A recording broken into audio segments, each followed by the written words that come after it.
So the Emperor's Children are expected to be in the spotlight with 10th edition, and that means Fulgrim is going to likely be getting his own model and a lot of new lore coming out, which is extremely exciting.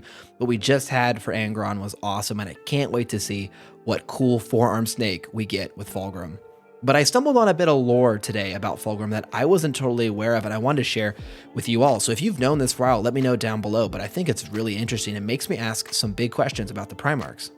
So this little section comes from the book Fulgrim the Palatine Phoenix. Fulgrim sat back. I was betrothed once, he continued idly.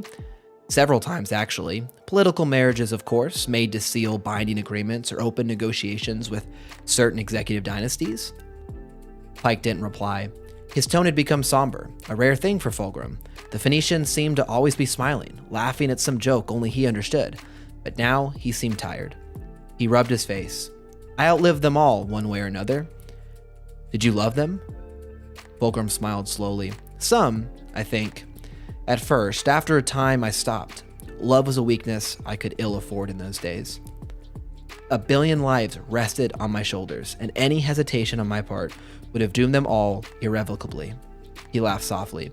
Or so I told myself then. And now I know it would have. There is no room for weakness in this galaxy. No room for imperfections. So not only was Fulgrim married once, it was multiple times. Now, it is specifically mentioned they were for political agreements, but it does make me question what sort of real connections can Primarchs have with average humans. If they're supposed to represent the best aspects of humanity, something we can strive for, an ideal, isn't love one of those? Isn't maintaining some sort of bond possible? Now, besides the obvious size difference, I do think this would be very complicated. Obviously, Primarchs are such enhanced forms of humans. Could a relationship ever really work?